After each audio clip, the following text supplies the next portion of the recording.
Earth. 11:32 hours, Earth time, EST. A large and spacious room with an oval table. Around it, in leather chairs, sat men with grim expressions on their faces. These are the leaders of human civilization. And at the helm of the table sat a man who stared at the table while massaging his temples. He was well dressed and well groomed. Yet his eyes told another story. This man was tired. The bags under his eyes indicated that he had many sleepless nights.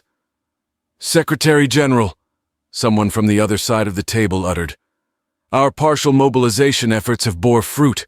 We have several new regiments on the front. We ramped up weapons production and secured a front line on the fringes of Sector 7 and Sector 6. The Secretary General slowly nodded and then raised his head, placing his hands on the table. "What about Sector 5? He asked. We're working on it. As of now, Sector 5 as a whole is a contested area." The Secretary General nodded once more. "All right. Minister Dawson, how is the public reacting to this series of events?" A man at the side of the table stood up. "We are trying to keep morale high. We are currently holding casualty reports out of the public eye. But it is a matter of time before they will demand us to release the reports," Minister Dawson said. The Secretary General looked around the table before gesturing the minister to sit back down. "We can't lie to the people. What they will demand is action. Minister Ibrahimovic, what are the casualty reports?" "According to our best estimates, 20,000, though those figures might be higher." "Minister Ibrahimovic, those figures are higher. We were caught by surprise. Despite having information on a possible declaration of war, I expected at least some kind of incident, a casus belli, not an abrupt invasion without a single reason given." The Secretary General looked around the table once more before continuing. "We are not dealing with a border skirmish, ladies and gentlemen.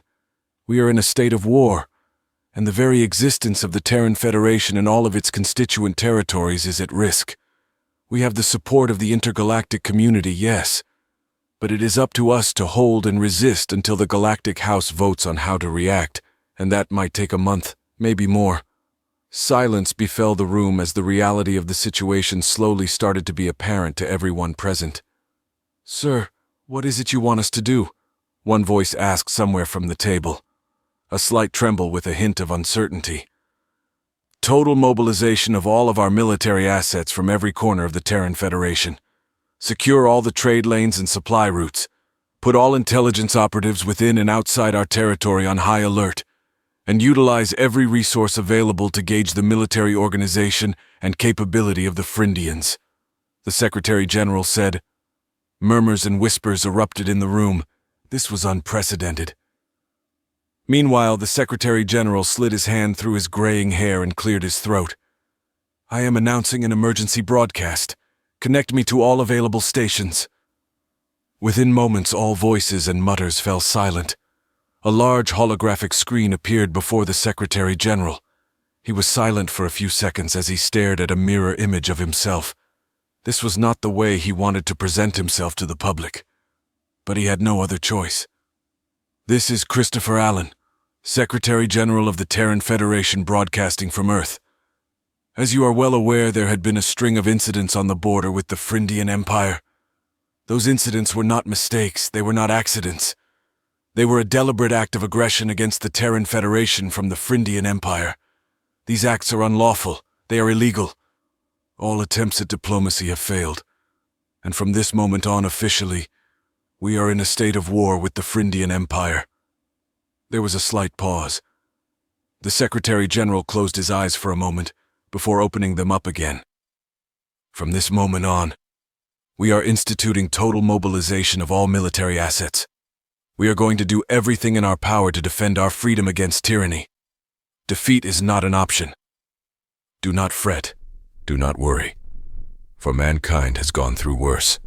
We have prevailed, and we shall prevail once more. We will remind our foes once more how humans wage war. Frindian homeworld, 108 hours after Achilles Station. The underground sewers of the Frindian capital. Abandoned centuries ago, these veritable catacombs became home to outcasts and vagabonds.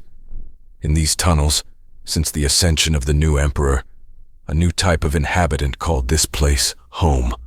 The freedom fighter, the revolutionary. General Crifter sat back in an old and decrepit chair as he listened to the briefing of what these young Frindians knew. He would once call them terrorists, criminals. Those who went against the crown went against everything Frindia stood for. But now, instead of rounding them up and sending them to the deepest pits, they were his only ticket to freedom. They were the only ticket that provided any semblance of hope against the Emperor's tyranny. From what we've been able to gather, the Emperor Mab Platin's actions are not his own. He is merely a puppet in someone else's game. There are rumors that Advisor Dibin Adwi is somehow connected. The Red Scales Frindian, dressed in an old military uniform, wasn't able to finish his sentence before General Crifter interrupted. It is not Dibin Adwi, I'm sure of that. That man is too incompetent to do his own work, let alone to do any shady dealings behind anyone's back, let alone Imperial intelligence. Crifter remarked. That's true, but the best he can do in that case is shut up if there is something happening. If he knows something, a simple threat or bribe is enough to shut him up. Crifter thought for a few moments, scratching the scales on the back of his head. You might be right. If we can't be sure or even trust the very men who were tasked with such a responsibility as to protect this country and advise the Emperor, then who can we trust? Other than the few members of military who aren't scared of the consequences. What say you, Reedit? The Red Scales Frindian Riddid answered without hesitation. There is only one thing we can do then. The only other group with which we share a common enemy, which we can only hope won't stab us in the back, is, well, humans. As soon as Riddid said that, a voice from the group shouted, Humans? Do you really think that they will cooperate with any Frindian after all of this? They will see us with great suspicion and in the worst case kill us. No species with a modicum of intelligence is dumb enough to trust, let alone cooperate with an enemy race, even if they share common goals. Another voice joined in soon thereafter. Yeah, and how can we even start cooperating? How can we even get into contact with the humans? That plan is a joke. After the crowd vented out their frustrations and calmed down, Crifter stood up from his chair and cleared his throat. Gentlemen, I am afraid that Reedit is right. He paused, awaiting backlash, but none came. I sympathize with your worries. The humans can't trust any of us. We are at war with the Terran Federation, but you fail to understand one thing about the humans. He turned and looked at everyone present. The humans have a much more flexible way of working with others. As long as you are of use, no matter your race or species, and can of course be trusted, you will have a great ally. I do not mean to brag when I tell you this, but without me you probably wouldn't stand a chance of getting the humans on your side. Like all of you said, no intelligent being is insane enough to cooperate with an enemy. But right here they have the greatest inside network they could have ever hoped for. And as for me, I worked with the humans. I have fought with them, I am well known among them, and I have a good enough reputation.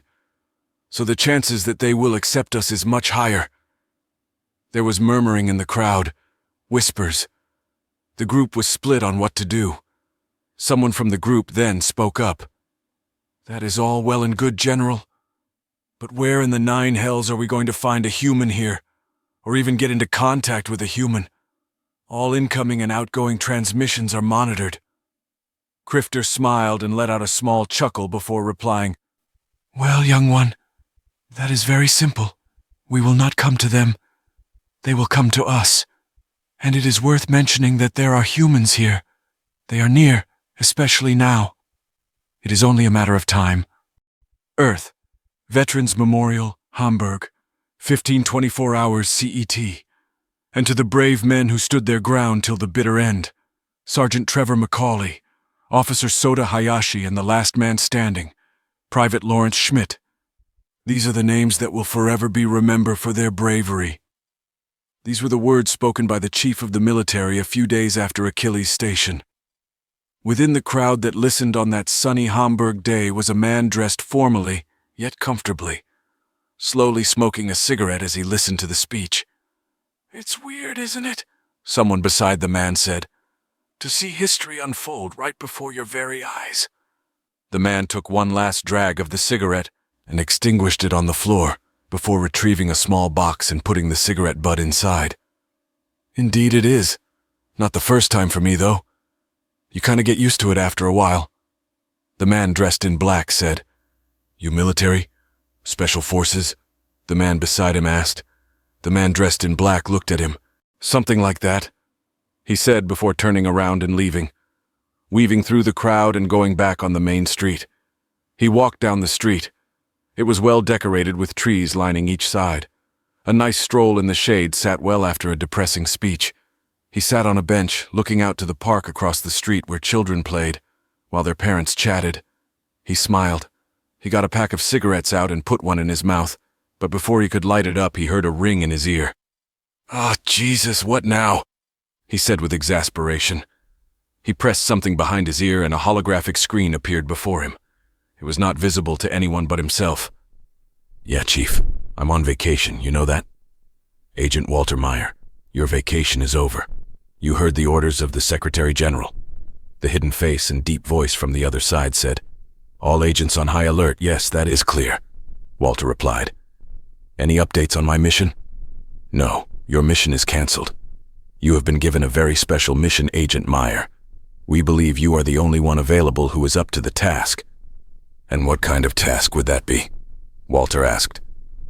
"You're going to be smuggled through one of the few lanes that are still open. By that I mean we have utilized a few connections on the other side of the law. Your mission is to conduct espionage and find out what you can about the royal family, as well as attempt sabotage if possible." Walter sighed. "All right, not something I'm unfamiliar with. I assume I'm going to the Phrygian frontier. Wait, royal family? Where am I going exactly? Bide Cartref, the Phrygian homeworld. Your ride is waiting for you outside of Hamburg. Be there at 16:30 sharp. I'll send you the coordinates. Good luck, soldier." "Looks like there's no vacation for me,"